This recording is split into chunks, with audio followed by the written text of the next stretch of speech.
we have to do something in this fourth quarter that's going to win the game for the team. And unfortunately, after their touchdown and field goal to start the second half, everything else was a punt, and it ended up on downs, obviously, on the last series. But I thought the second to last series, Tyler Boyd had a chance to make a catch. It hit him right in the hands. He dropped it. He's normally sure-handed. I believe that probably would have gotten them a first down and possession of the ball and everything. That was a big drop in this game.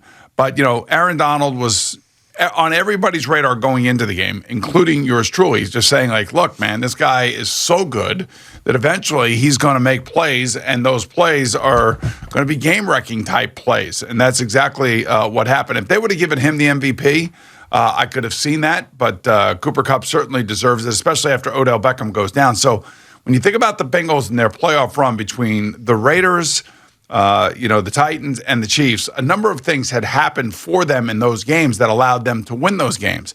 And a couple of miscues by the Rams in this game, I felt like, man, here we go. It feels like they're going to win the football game. You had the botched extra point in the beginning. You then end up having 2 interceptions by Matthew Stafford. And things started to look like, all right, this is like the Bengals' path to victory, which exactly what it was. During the regular season and also the postseason. But I don't necessarily know that the offense ever really truly got on track. And, when you take 7 sacks, like I said against the Titans, 3 interceptions, overtakes 9 sacks. Yep. They only had 2 interceptions in this game, and 1 led to that the field goal in the second half. And if they would have scored a touchdown there, maybe a little bit different. But after those first 2 series, in the second half, the Rams defense was unbelievable. And the interesting thing about that is that Eric Weddle, their safety that they signed about a month and a half ago, he had a torn pectoral muscle that he hurt in the first quarter. Yeah. And he stayed on the field and played with it. And you could tell that he did not want to make any tackles. And the Bengals never exploited that particular situation. And I'm not sure how aware they were of how injured Eric Weddle was. But, that's one of those things that also happens. And then, of course, look, how do you stop Cooper Kupp? That was the other thing going into this game that was going to be the number one priority for Lou Anarumo in that defense. And unfortunately, Eli Apple really struggled in this game. And I'm not saying that, anybody could just cover him. He's just virtually uncoverable. And then, the only thing that I wasn't really happy about was all of a sudden, we as NFL fans, and we've been watching this now for the last 10 years or so. Yeah. At the end of the games, when you're down in a tight red zone and the ball's getting thrown, what are we all waiting for?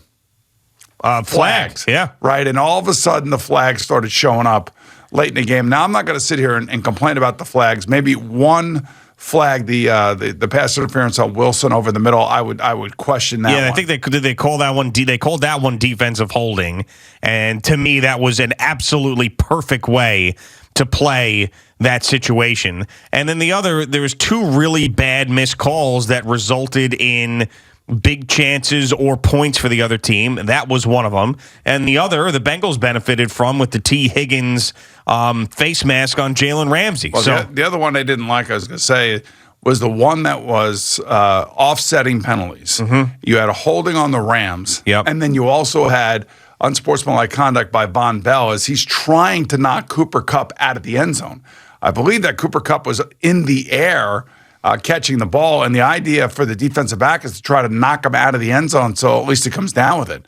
So those are a couple ticky-tack things, but at the end of the day, the Bengals had every opportunity to win the game on their second to last series. Not their last series, because the last series was going to be really difficult. Aaron Donald was revved up the way he was. Oh, my God, yeah. They pointed out in the broadcast that he sprinted out there. He was the first one out there off the sideline, and he knew that this was his opportunity to go and win a championship. He's a one-man wrecking crew, and who knows how badly Joe Burrow's injury towards the end of the game affected him on those last couple of drives. Well, by the way, both he and Matthew Stafford, it's not fun playing with a twisted ankle or a twisted knee. Yeah.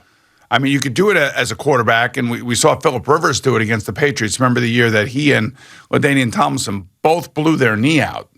And Phillip Rivers played in the game, and LaDainian didn't. Yeah, he was sitting on the bench with the hood up, and he was getting criticized for that. Yeah, but he can't play with an ACL or an MCL or whatever. Which Odell might have had.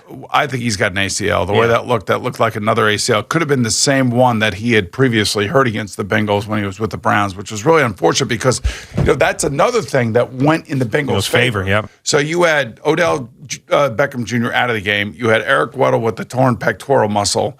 And you had 2 turnovers and you had a botched extra point. So you had 5 different things that happened in this game that squarely were in the Bengals' favor, and they still couldn't win the game. And that's why they ended the game with 4 straight punts and on downs. That last series on downs on fourth down. And again, you could sit here and we could look at the plays that they ran on that last series to get that first down because, hey, look, Jamar Chase takes off with the ball. It was a great ball that was high and away. He snatches it, goes down the sideline. You're like, oh, man, we're going into overtime. Yeah, and also, why hand the ball off on the 3rd down before the 4th down where Aaron Donald got his hands all over Joe Burrow and he had to throw it away?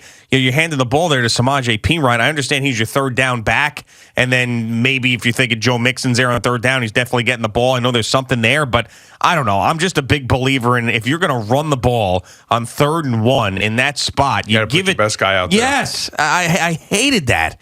No disrespect to Samaje Perine, but Joe Mixon's a better player. Like, give him the ball. Figure out a way to get the ball in his hands. And then 4th down ended up being 4th down, and that was that. But you're right. I mean, there was so much stuff that was going the Bengals' way. The Beckham injury was the first thing. The non-call on T. Higgins. The interceptions from Matthew Stafford. I mean, it was just all right there for them to capitalize on it, and they just could not put their foot down in the 4th quarter, and that drive that the Rams had is going to be legendary Super Bowl stuff now. Yeah, well, it's 15 plays, 72 yards, and it was, it's a thing of legend. Like I was a Bengal quarterback and watched another quarterback do that. Yeah, and it's no fun. It's miserable. I mean, you just feel awful. I mean, I felt like I lost the game last night again. Yeah, really? And it's such a downer. But then on the other side of it, I'm kind of happy for Matthew Stafford simply because he finally won his Super Bowl. But as you pointed out last week, he's going to throw interceptions. Yep. And he did throw interceptions. 2 of them. And almost had a couple others where he threw behind a couple guys. And, in trying to look at Joe Burrow's performance, I thought it was a really good, I thought it was a B performance. That wasn't his A-type performance. Mm-hmm. He made a couple of really good throws to Jamar Chase, obviously, who makes an unbelievable catch over Jalen Ramsey. Oh, my God. And he was trying to get the ball out quick. He did have Jamar Chase on the right sideline in the 3rd quarter. He would have had a first down, but he kind of short-armed it and hopped it into him. And Jamar was wide open, so that would have been a first down there, too. But, man, when he needed the money throw, he made it to Tyler Boyd. He made it. And unfortunately, Tyler didn't hold on to the ball. And he has been so shorthanded and such a big part of that offense. And I'm sure they'll go back and they'll look at this and they'll see where they, could have won the game and where they should have probably won the game. But really, I mean, at the end of the day, like I was just, man, that second to last series is when they needed to win it. Yep. And I feel terrible for the Bengals fan. I feel like I root for a team that's got similar experiences where you're right there, and you don't get over the hump, and it's just the worst because you don't know, when you're going to be back there again. You got like Carson Palmer talking about how he was doing Radio Row interviews. He's like, oh, man, they better step up and keep people around Joe Burrow or he's going to want to leave in free agency. I mean, just like this, the mentality of the Cincinnati Bengal fan being like, I don't know how long this is going to last. Like, how are we allowed to have nice things? And you're right there knocking on the doorstep of a Super Bowl championship, and you just want to get it done just once in your lifetime. I mean, there's some franchises where you just say, just give me the one championship, and I will be happy for the rest of my life. Please. We've never had it just one freaking time. I don't need 4. I don't need 5. I don't need back-to-back. I just need one during my lifetime, and I'm sure that a majority of the Bengals fans were thinking that last night, and it got ripped away from them. I also think that one of the reasons why Carson Palmer was doing that, and he was getting roasted by Bengal fans. Yeah. I understand exactly what Carson was talking about because when we came out of the strike, there was a thing that was called Plan B free agency. Yeah. And the Bengals didn't participate in it. We lost guys. We never replaced guys. And it really was the beginning of the initial early 90s downfall of the franchise. But I can't sit here and say that, Carson's all that accurate, because now, as you saw, there were 7 defensive starters that were all free agent pickups, and they paid big money for those guys. Yeah.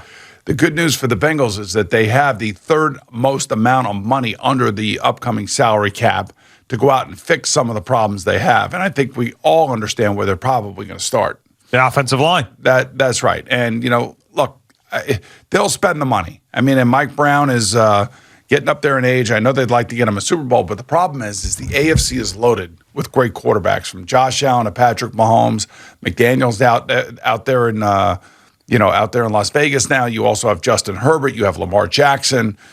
You of course have your own quarterback. I mean, you got a new coach down in Miami now. I mean, there's a Mac Jones and Bill Belichick up in New England. So this is going to be a gauntlet and on top of all that, 17 games. Yeah, it's going to be a gauntlet getting back to the Super Bowl for any of these teams to do it back-to-back years. As Patrick Mahomes found out just how difficult it can be. Yeah, let's hope that Joe Burrow and his knee is nothing, and you don't have to worry about that, because he was screaming in pain while laying on the turf, and then was basically shooing away all the trainers, and he went out there and continued to play. I mean, that could be one of those things where you find out that he's got to have surgery on his other leg coming up. Not to be negative about it, but that would definitely felt like that was a thing, that he was hurt and he was playing through what could have been a significant situation. But yeah, I mean, it's so hard to get there. It's even harder to win it. And then when you've got that lead, you come out on fire like they did with the 10 points right out of half, and they're winning the game. You're thinking, this is it. I mean, this is going to happen. What is Matthew Stafford known for? Matthew Stafford is known for fourth quarter comebacks. He is, whether you like him or not. I know you. No, I mean, to me, you asked me what Matt Stafford's known for. It's racking up a ton of yardage when his team was down. But he also has, I think he's like he's right there at the top when it comes to fourth quarter comebacks. And it's usually when he plays his best is when the game is open up and everybody's loose and it's 2-minute drill. And, and let's face it, the defensive pressure for the Bengals was not there. It was not evident at all in the fourth quarter. Yeah. Now, there was a couple of different things, too, I thought were very interesting with guys that I did not think were going to be hanging it up anytime soon with the Rams. But there was chatter in the pregame that Aaron Donald and the postgame that Aaron Donald may retire after this. He's only been in the league since 2014. And then that Sean McVay at some point may decide to hang it up early because he wants to spend more time with family. I thought that those two things. I mean, he's getting married. Well, that's what he said. Starting a family and the family thing, and dedicating time to that was important to him. You got to remember, these guys also have made so much money already up to this point that I always say it's one or two things. It's either guys are going to play for a short period of time, make a lot of money, and then leave because they've made a lot of money, or you're going to have guys who are going to stay longer because they're being offered a lot of money to stay, especially quarterbacks. Yeah, I mean, we saw it with Andrew Luck. Andrew Luck's like, I have too many injuries. I don't want to rehab anymore. I've made a lot of money. Goodbye. That was the first one, really. Maybe we'll see. We'll keep an eye on those two things. I mean, that would be fascinating to me. I mean, both those guys 10 years ago, I mean, maybe even 5 years ago, you'd never think that would be a thing. They would be retiring this early. I mean, we've never seen this, really. Like, maybe John Madden as a coach, because he didn't want to fly, he didn't want to travel. Right. That was his reason. But I mean, I mean, you see guys, Barry Sanders, running Calvin backs, Johnson, Robert Smith. I mean, you see it occasionally, but those would be two very shocking things. So some interesting storylines coming out of the Rams situation as well after they win Super Bowl 56. Thank you for watching. Please like, comment, and subscribe. And don't forget to hit the red bell so you're notified when we have new content.